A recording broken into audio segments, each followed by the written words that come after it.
Hello everyone, मेरा नाम है विकास और आप देख रहे हैं let's talk about. Today we are going to talk about operation Sindoor. जैसा कि आपको पता है कि इंडियन आर्म फोर्सेस ने ऑपरेशन सिंदूर के नाम से एक ऑपरेशन चलाकर 6 और 7 मई की रात को पाकिस्तान के अंदर 9 आतंकी ठिकानों पर हमला कर दिया था। यह हमला 22 अप्रैल 2025 को भारत के पहलगाम में सिविलियन टूरिस्ट पर हुए आतंकवादी हमले के रिटेलिएशन में था। इस आतंकवादी हमले की जिम्मेदारी टीआरएफ द रेजिस्टेंट फ्रंट नाम के एक आतंकवादी संगठन ने ली थी। जब यह ऑपरेशन इंडियन आर्म फोर्सेस ने किया, उन्होंने इसे फोकस्ड, मेजर्ड और नॉन एस्केलेटरी कहा था।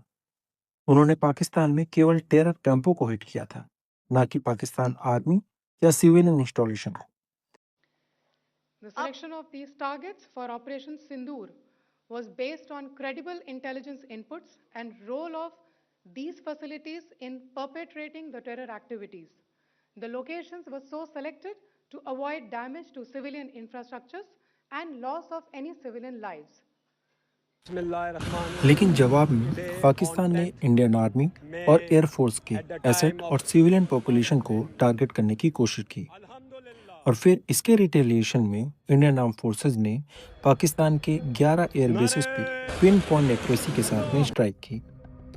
इंडिया ने अपनी हर स्ट्राइक का और इसके पाकिस्तान में हुए डैमेज का क्लियर प्रूफ एचडी क्वालिटी में सैटेलाइट इमेजेस और वीडियो के रूप में जारी किए, जबकि पाकिस्तानी फोर्सेस ने भी कई क्लेम किए, लेकिन वो इनका कोई पुख्ता प्रूफ नहीं दे सके। 4 दिन की इस स्ट्राइक के बाद दोनों ही देशों ने सीज फायर का ऐलान किया और दोनों ही देशों ने अपने आप को विनर डिक्लेयर कर दिया। आइए आज हम इस वीडियो में एक इंडिपेंडेंट और अनबायस्ड एनालिसिस करते हैं कि ये वॉर कौन जीता। डियर व्यूअर्स, किसी भी ऑपरेशन की कामयाबी इस बात पर डिपेंड करती है कि क्या उस ऑपरेशन ने अपने ऑब्जेक्टिव अचीव किए। इंडियन आर्मी ने ऑपरेशन सिंदूर का ऑब्जेक्टिव पाकिस्तान के अंदर पल रहे टेरर कैंप को हिट करना था और उन्हें यह मैसेज देना था कि अगर इंडियन सॉइल पर कोई भी टेरर अटैक होता है तो उसका जवाब इसी तरह से दिया जाएगा। 6 और 7 मई की रात को आईएएफ ने अपने फाइटर जेट से इस ऑब्जेक्टिव को पूरी तरह से अचीव किया, और ये बात मैं केवल आईएएफ के दावों पर नहीं कह रहा हूँ, बल्कि उन्होंने जो फोटोज वीडियोस जारी किए हैं उनके आधार पर। और इसके बाद दूसरे दिन सुबह जब पाकिस्तान की ओर से वीडियोस और फोटोज आने लगी, तब तो उनका ये दावा कंफर्म हो गया। इस दौरान पीएएफ का ऑब्जेक्टिव क्या था? पीएएफ का ऑब्जेक्टिव था कि वे अपने अंदर इन कैंप्स को प्रोटेक्ट करें और इंडियन अटैक को फेल करें। तो now you tell me, did PAF achieve its objective? Absolutely not. PAF ने इंडियन आर्मी को टारगेट किया। उसके बाद इंडियन फोर्सेस ने भी पीएएफ के 11 एयर बेसिस को हिट किया। ये हिट प्रिसाइज और कंफर्म हिट थे।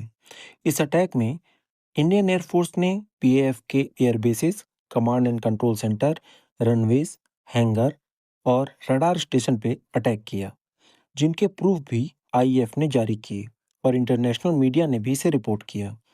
इसी एयर स्ट्राइक में नूर खान एयरबेस के हैंगर पे हुए ब्रह्मोस स्ट्राइक में कम से कम एक एवॉक्स के डिस्ट्रॉय होने की भी खबर आई, और इस नेक्स्ट न्यूज को मॉर्निंग ही पीएएफ केम विद के surface to x air surface marshal ने भी मिसाइल्स। कंफर्म किया है।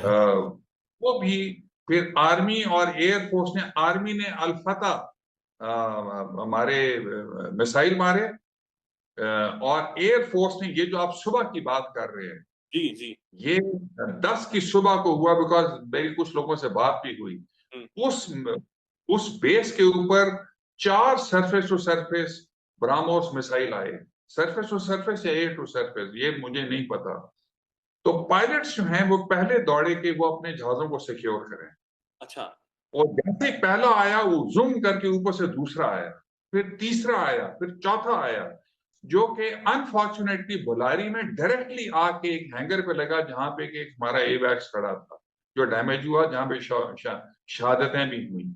अब ये ऑपरेशन सिंदूर के सेकंड फेज में जहां पीएएफ अपने ऑब्जेक्टिव को अचीव नहीं कर सकी, आईएएफ ने 11 एयर बेसिस को स्ट्राइक करके अपने सभी ऑब्जेक्टिव को अचीव किया। इस बीच पाकिस्तान की ओर से इंडियन S-400 सिस्टम को भी तबाह करने का क्लेम किया गया, लेकिन इस बार भी कोई भी क्लियर प्रूफ पाकिस्तान नहीं दे सका, बल्कि कुछ फेक एडिटेड इमेज जारी किए, जिसे ओपन सोर्स इंटेलिजेंट अकाउंट ने डिबंक भी कर दिया।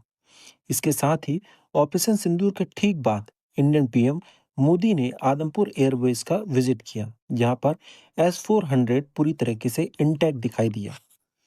इन सभी बातों को ध्यान में रखते हुए यही कहा जा सकता है कि वॉर में इंडियन साइड ने अपने ऑब्जेक्टिव अचीव किए और पाकिस्तान को ज़्यादा डैमेज पहुंचाया, और पाकिस्तान ना अपने एयरबेसेस को प्रोटेक्ट कर पाया और ना ही इंडियन साइड पर कोई भी सिग्निफिकेंट टारगेट को हिट कर पाया। मेरे इस अनबायस्ड एनालिसिस में मैं तो वॉर में इंडिया को जीता हुआ मानता हूँ। बाकी आपको क्या लगता है, आप कमेंट सेक्शन में मुझे ज़रूर बताएं। अगर आपको इस वीडियो में कही गई बातें लॉजिकल लगती हैं तो प्लीज़ इस वीडियो को लाइक करें, अपने दोस्तों के साथ शेयर करें और चैनल को सब्सक्राइब कर लें। तब तक के लिए धन्यवाद। जय हिंद।